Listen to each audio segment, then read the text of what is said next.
도스토예프스키의 죄와 별, 그리고 단테의 신곡, 그리고 핸델의 메시아입니다. 자, 그런데 이 작품들에는 한 가지 공통점이 있습니다. 그게 뭐냐면 이 작품들이 공통적으로 극심한 고난 가운데 만들어졌다라는 거예요. 실제 이 죄와 벌의 저자인 도스토예프스키, 이 도스토예프스키는 추운 시베리아에서 무려 9년이라는 세월 동안 유배 생활을 경험한 이후에 죄와 벌을 집필했습니다. 여러분, 우연히 나온 게 아니겠죠. 여러분 한번 생각을 해보세요. 시베리아에서 그 차가운 추위를 그냥 사는 게 아니라 유배를 당하는 유배, 죄인의 몸으로. 보통 사람들이 겪지 못하는 환난이죠. 고난이죠. 그런 고난이 있었기 때문에 죄와 벌이라는 유명한 그렇게 작품이 나올 수 있었던 거예요. 또 단테는 어떻습니까? 정적들에 의해서 모함을 받아서 나라에서 추방을 당했어요. 여러분 얼마나 억울할까요? 모함을 당해서 추방당했으니, 자신의 모국에서 살지 못하고 도피 생활을 해야 했으니 얼마나 힘들었겠습니까? 그런 추방당해서 방랑하는 가운데 신곡이라는 이 작품을 기록했습니다. 마찬가지로 핸델도 감옥 속에서 불후의 명작인 메시아를 작곡했죠. 그뿐 아니라 성경 다음으로 이 세상에서 많이 팔렸다라는 철로역정이라는 책이 있습니다. 철로역정. 그러니까 성경책이 여러분 가장 많이 팔렸고요. 두 번째로 많이 팔린 책이 이 철로역정이라는 책인데, 이 철로역정 역시 존 버년이 신앙 때문에 옥에 갇혔어요. 믿음 지키다가 옥에 갇혔단 말이야. 마치 주기철 목사님처럼 목회자인데.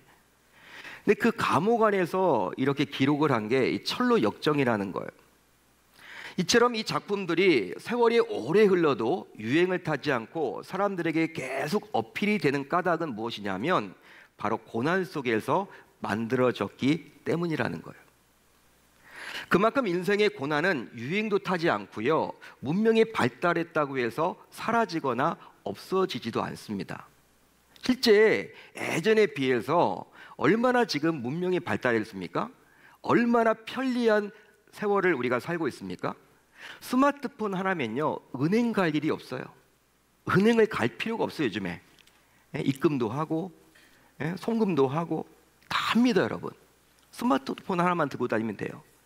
카드도 필요 없어요. 스마트폰으로 다 결제를 합니다. 버스를 탈 때도 스마트폰을 찍으면 돼요. 택시를 탈 때도 마찬가지입니다. 여러분, 쇼핑을 하러 백화점에 갈 필요가 없어요. 다 배달이 해옵니다. 여러분, 식당에 갈 필요도 없죠. 다 배달을 해와요. 여러분, 얼마나 편리한지 몰라요? 유튜브도 볼 수가 있고요, 말씀의 은혜를 받을 수도 있고요. 이 핸드폰 하나면요, 스마트폰 하나면요, 못할 것이 없는 시대를 우리는 살고 있어요. 문명이 발달했죠. 얼마나 편리합니까? 예전에 비해서. 예전에는요, 지갑에다가 별거 다 들고 다녔잖아. 요즘은 신분증도 스마트폰에 들고 다니면 돼요. 넣어 다닐 수가 있습니다. 여러분, 그런 시대를 우리가 살고 있단 말이에요. 이렇게 편리해지고 문명이 발달했는데 고난은 지금도 있죠. 참 이 고난이란 것은요, 유행을 타지 않는 것 같습니다. 예전 사람들도 고난을 당했듯이 지금 이렇게 편리해지고 우리가 이렇게 문명이 발달한 이 시대를 살고 있어도 여전히 고난은 우리에게 있다는 사실입니다.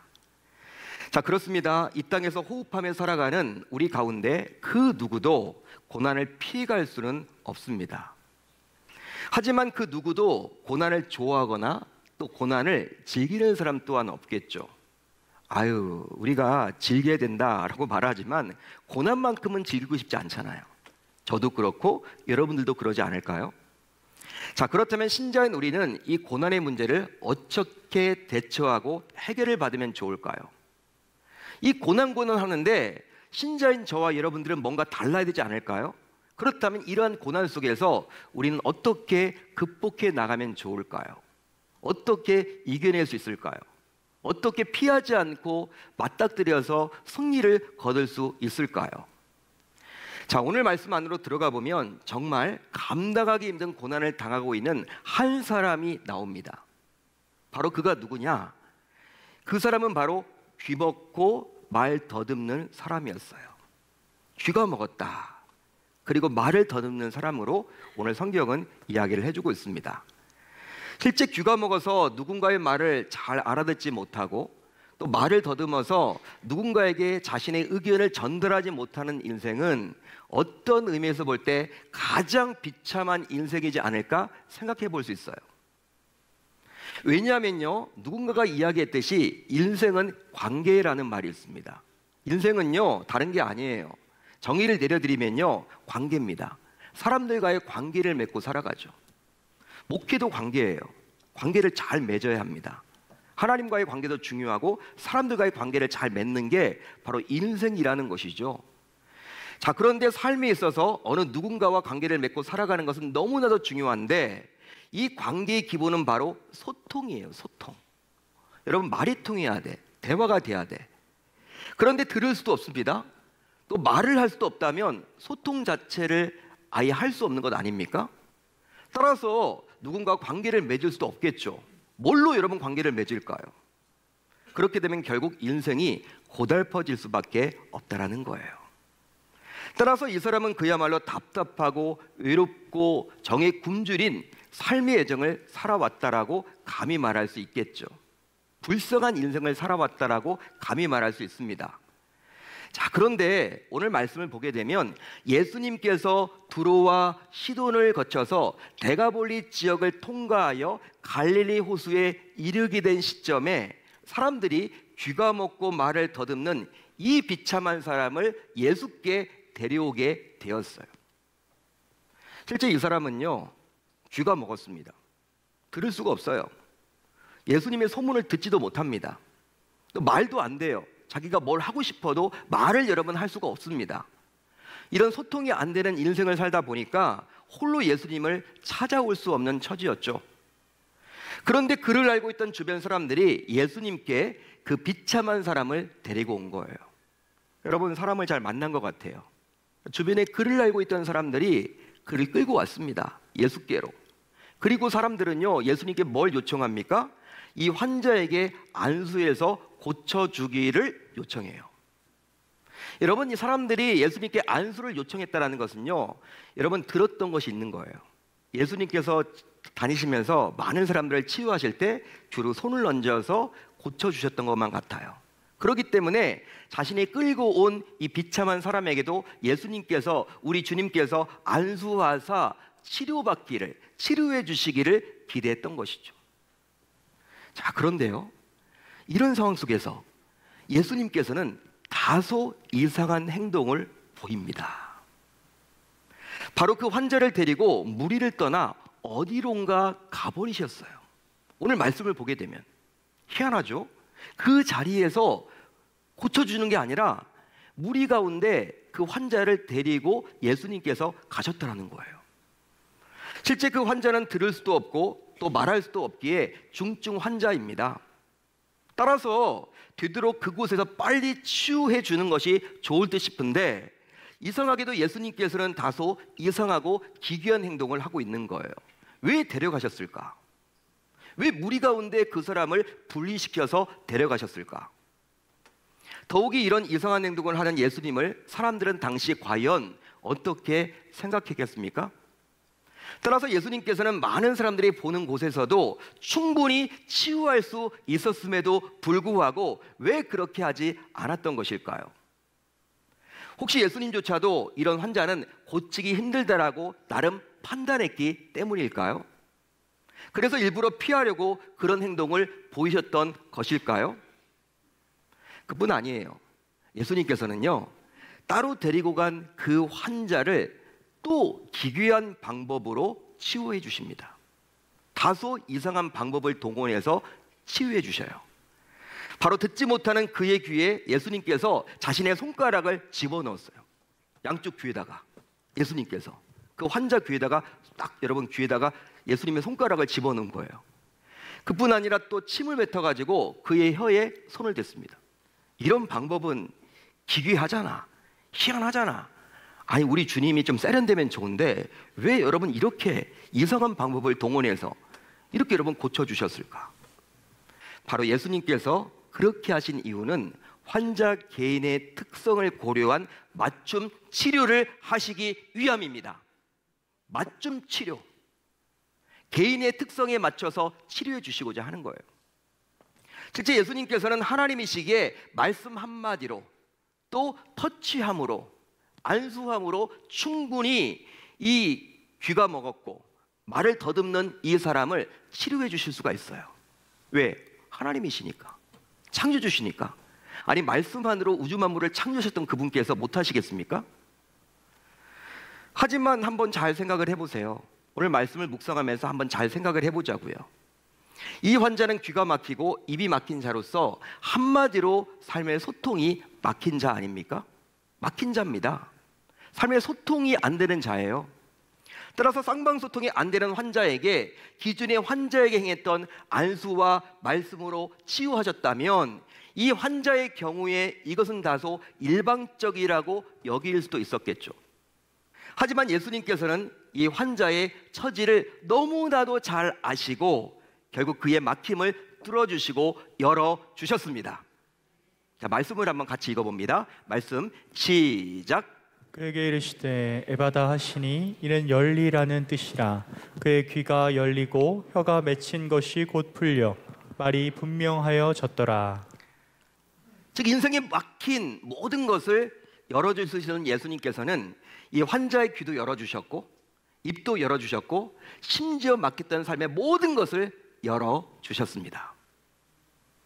한마디로 예수님께서 에바다를 선포하사 그에 막혔던 모든 것을 열어주셨어요.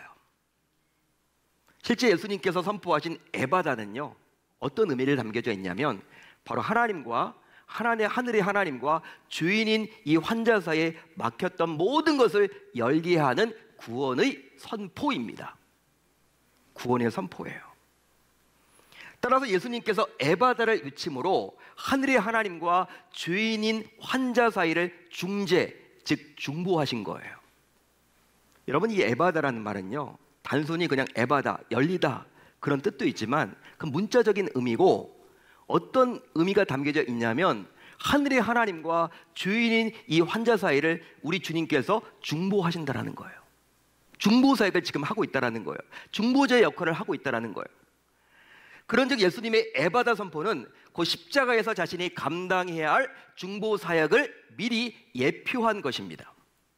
여러분, 예수님께서 왜 십자가를 지셨습니까? 하나님과 우리 인간 사이에 막힌 것을 뚫어주기 위해서, 열어주기 위해서, 에바다 하시기 위해서. 할렐루야. 바로 중재자 역할을 감당하신 것이죠. 중보자의 그러한 십자가를 지신 것이죠. 여러분, 예수님이 다리 역할을 한 거예요.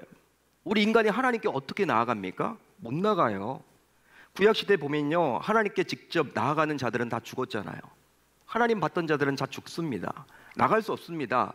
우리는 죄를 가지고 있기 때문에 하나님께 직접 나아갈 수가 없어요. 기도도 본래 못해요. 누구 이름으로 기도하는 거예요? 예수 그리스도의 이름으로 기도합니다. 바로 예수님의 이름으로 우리는 하나님께 나아가는 것이죠. 이 여러분, 환자가 이 하늘로 나가려면 누가 필요하다는 거예요? 예수님의 에바다가 필요한 거예요. 그러기 언제나 누구든지 이 에바다의 음성을 듣고 하나님께 나아오기만 하면 모든 것이 열리는 기적을 맛보게 되리라 믿습니다. 자, 그렇다면 앞에서도 잠시 의문점을 제시했지만 왜 우리 주님께서는 이 환자를 따로 데리고 가셨던 것일까요?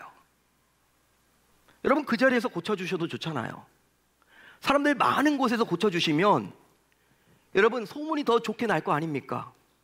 예수님께서 병자들을 고쳐주신 이유가 뭡니까? 복음 전파 사역을 위한 도구로 쓰임받고자 하는 거 아닌가요? 여러분, 소문이 좋게 날 거 아니에요? 많은 사람들 앞에서 고쳤다면 사람들이 다 봤을 거 아닙니까? 왜 여러분 무리 가운데 이 환자를 따로 데리고 가셨을까? 그 이유는 바로 환자를 무리에서 이탈시켜 따로 데려감으로 이 환자에게 자신이 누구인지를 알게 하고 복음을 들려줘서 그에게 믿음을 갖도록 하기 위함이에요. 또 이유가 있습니다. 또 한 가지 이유가 있어요.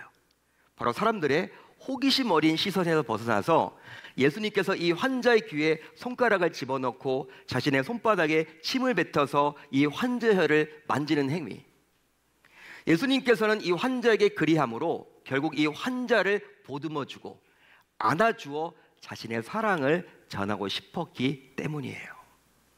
여러분 한번 생각을 해보세요.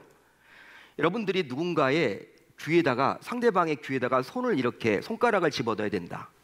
가까이 있을 때 여러분 그게 가능해요. 멀리 떨어져 있으면 할 수가 없어. 제가 찬양대원 여기 앉아있는데 할 수가 없잖아요.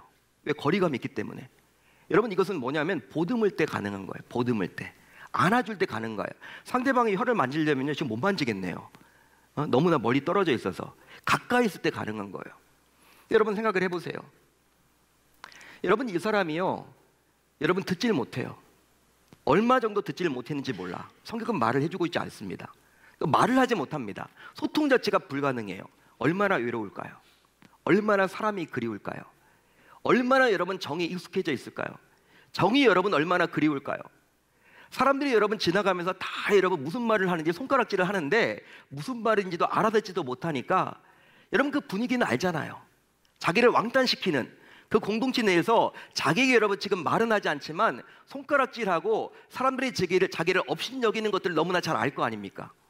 이 사람이 여러분들 육신만 병든 게 아니라 어디까지 병든 거예요? 마음이 병든 거죠.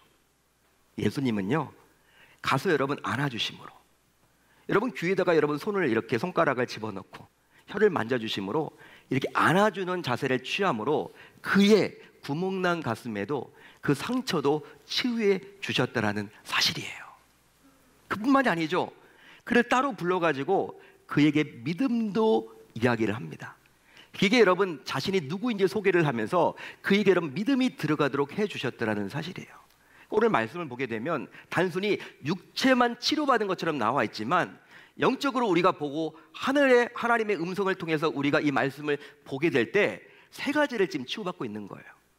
육체의 그런 치유뿐만 아니라 마음의 상처도 치유받고 영적인 하나님과의 관계도 회복되는 놀라운 기적이 예수님의 이 행동을 통해서, 기괴한 행동을 통해서 다 나타나고 있음을 우리 모두 기억해야 할 줄로 믿습니다.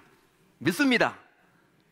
한마디로 우리 주님께서는 정말 세심하게, 세밀하게 이 환자에게 가장 적합하게 치유해 주셨습니다. 할렐루야, 할렐루야. 사랑하는 성도 여러분, 이 시대를 살아가는 우리 역시 귀가 먹고 입이 닫힌 이 환자처럼 삶의 여러 가지 문제들로 인해서 하루하루 힘겹고 벅차게 살아가기도 합니다. 얼마나 삶이 고단한지 모르겠어요. 여러분 힘드셨죠? 한 주간 동안 여러분 고민 속에서 살다 오셨죠? 세상살이가 만만치 않으시죠 여러분? 다 얼굴이 어둡네요 여러분. 즉 이런저런 인생의 답답한 문제들로 아파하고 숨죽이면서 그냥 버틴다고 해야 될까요? 아침에 일어나기가 왜 이렇게 싫은지 여러분 그런 경험으로 지금 이 자리에 나와 있을지도 모르겠습니다. 오늘 또 사람 만나는 것도 두렵고 왜 이렇게 문제가 나한테는 많은 거야? 세상 돌아가는 이야기를 들어봐도 뭐 기쁜 이야기보다는 다 가짜 뉴스가 판을 치고 여러 가지 혼란스럽고 여러분 정치권을 바라보면 참 마음이 답답하기만 하고 뭐가 여러분 옳은지도 모르겠고 경제는 너무나 힘들고 어렵고 코로나 끝나면 다 해결될 것처럼 보였는데 더 어려워진 것 같고 전쟁은 끝날 기미도 안 보이고 여러분 이런 것들을 바라보면서 우리의 여러분 모든 것들이 지금 지쳐 있죠. 지쳐 있습니다. 자 그러다 보니 삶의 의욕도 없고 어느 순간부터 얼굴에서 웃음이 사라졌어요. 웃음이 사라졌어요. 저는 이렇게 강단에 서서 여러분들의 무엇을 바라보면요 여러분들의 얼굴을 바라봅니다. 여러분들의 얼굴을 바라봐요. 얼굴 모습이 어떤지를 바라봅니다. 다들 대부분 근심이 있는 것 같아. 그래서 제가 말씀을 이렇게 전하기 전에 옆 사람과 인사를 시키는 거예요. 그래도 웃으시라고. 남을 볼 때는 여러분 그래도 웃을 수밖에 없잖아요. 억지 웃음이라도 좀 지으시라고. 다 여러분들 힘들어하고 여러분들의 얼굴 모습을 보게 되면 너무나 힘들게 살으셨구나. 얼마나 고민이 많으실까. 여러분 이런 마음으로 이 자리에 나오셨음이 느껴집니다. 그래서일까요? 자신에게 닥친 문제를 해결하려고 노력하지만 결과적으로 출구를 찾지 못하고 그냥 제자리 걸음만 하면서 삶을 한탄하기도 하죠. 또 아무리 시도를 해보아도 자신의 힘만으로는 해결할 수 없다 보니 그냥 체념하면서 그냥 자신의 운명으로 받아들이는 분들도 있어요. 뭐 어쩔 수 없지 뭐. 내 운명이지 뭐. 그냥 체험하는 거예요. 포기하는 거예요, 여러분. 자포자기 하는 거예요. 그리고 자신의 문제가 남에게 알려지는 것조차도 부담되고 싫기에 그냥 주변 사람들과 모든 것을 단절하기도 살아가기도 합니다. 그게 바로 저와 여러분들의 모습 아닌가요?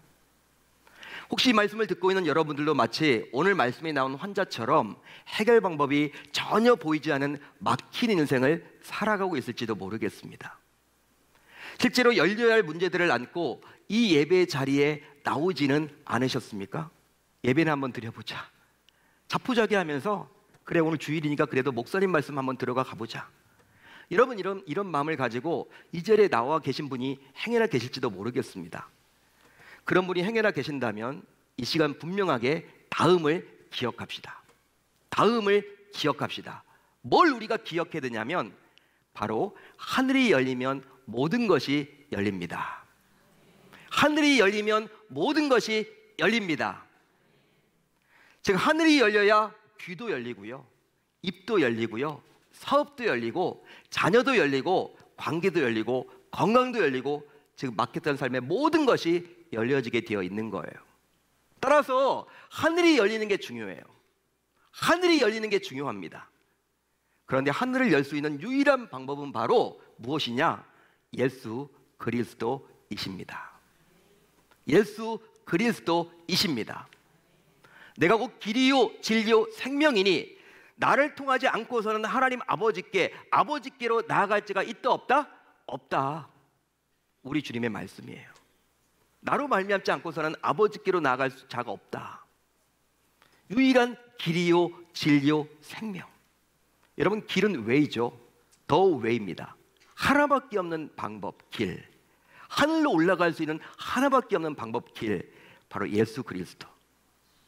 그러기에 삶에서 만나는 문제를 해결하려면 반드시 이 예수를 해결책으로 인정할 수 있어야만 할 줄로 믿습니다. 즉 예수님께서 열어주시면 안 열릴 문제가 없음을 우리 모두 기억해야 하는 거예요. 그런즉 여러분들 모두 이제 예수님께 자신의 꽉 막힌 인생의 답답한 문제를 맡길 수 있어야만 하겠습니다. 여러분 쉬운 일이 아닙니다. 그런데 교회 안에서는 아멘 했어요. 직장을 가보세요.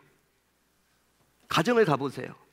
예배당 문 밖을 나가면요, 주님께 맡긴다라는 것 쉬운 일이 아니에요. 하지만 오늘 말씀을 보세요. 사람들이 이 환자를 예수님께 데려왔기 때문에 이 환자는 온전한 치유를 받을 수가 있었어요. 만일 이 환자가 예수께 나오지 못했다면 어떤 일이 벌어졌을까? 아무런 기적도 일어나지 않습니다. 이 사람은요 계속 여러분 귀가 먹은 상태로, 말을 못하는 상태로 영구히 지낼 수밖에 없었다라는 거예요. 따라서 모든 문제를 열어서 해결해 주시는 예수 그리스도. 하지만 그 예수님께 여러분들 각자의 문제를 맡기지 못한다면 안타깝게도 여러분들은 문제 속에서 헤어나올 수가 없습니다. 그러기에 여러분들의 막힌 문제가 무엇이든지 간에, 그게 무엇이든지 간에 이 시간 여러분들의 문제를 모두 예수님께 맡김으로 그 문제가 열리는 치유를 경험할 수 있어야 할 줄로 믿습니다. 또 한 가지가 있어요. 여러분들 모두 이제 인생의 답답한 문제를 예수님의 방법에 맡기시길 바랍니다. 나의 방법이 아니라 누구의 방법? 예수 그리스도의 방법. 보통 신자들이 착각하는 것이 있어요. 그게 뭐냐면 그것은 바로 자신의 방식대로만 문제를 해결받으려고 한다라는 거예요. 자신의 방식대로만. 하지만 오늘 말씀을 보게 되면 예수님께서는 무리 가운데서 환자를 따로 데리고 가셨습니다. 희한한 방식이죠, 여러분. 사람들이 원하는 방식이 아니죠. 그뿐 아니라 일반적인 사람들이 원했던 안수의 방식이 아니라 다소 기괴한 방식으로 치료해 주셨다는 거예요. 따라서 여러분들 역시 스스로의 상식과 고집만을 앞세우지 마시고 오직 예수님의 방법을 신뢰하고 그 방법에 온전히 맡길 수 있어야 할 줄로 믿습니다. 그 이유는 바로 예수님께서 하시는 일은 실수가 없으시고 여러분들을 가장 잘 알기에 어떤 의미에서는 나 자신보다도 나를 더 잘 아시는 분이 바로 우리 주님이세요. 그렇기 때문에 여러분들에게 가장 적합한 방법으로 치료해 주시기 때문이에요. 나는 그것을 원하는데. 아니면 다른 방법이 있어요. 우리 주님은 다른 방법으로 우리를 치료해 주신다는 거예요. 따라서 여러분, 예수님의 방법을 신뢰하는 게 중요해요. 신뢰할 때만이 맡길 수 있기 때문에. 예수님께서 열어주신다는데 그것을 닫을 자는 아무도 없기 때문입니다. 따라서 오늘 이 시간 우리의 영원한 중보자 되신 예수 그리스도께서 우리에게 애받아 하시면서 우리의 문제를 열어주신다는데, 이제 우리 역시 반응을 해야 되겠어요. 두 가지로 반응합시다. 바로 무엇이냐면, 내가 가지고 있는 문제가 어떤 문제라도, 그 무엇이라도 예수님께 맡기시길 바랍니다. 또 한 가지, 예수님의 방법을 신뢰하시고 그 방법에 맡길 수 있기를 바랍니다. 그러기에 이제 말씀대로 살겠다고 결단 찬양을 부른 후 자신에게도 에바다의 역사가 일어나기를 소망한다면, 아니 나 자신에게도 2000년 전에 있었던 이 사건이 나에게도 동일하게 일어나기를 기대한다면, 문제에 손을 꽂고 기도할 때 우리 주님께서 여러분들의 닫힌 모든 문제를 열어주시는 놀라운 기적을 베풀어 줄 줄 우리 주님의 이름으로 축원합니다. 축원합니다. 그렇게 하겠다라고 다짐하고 결단하는 저와 여러분들이 다 되셨으면 좋겠습니다.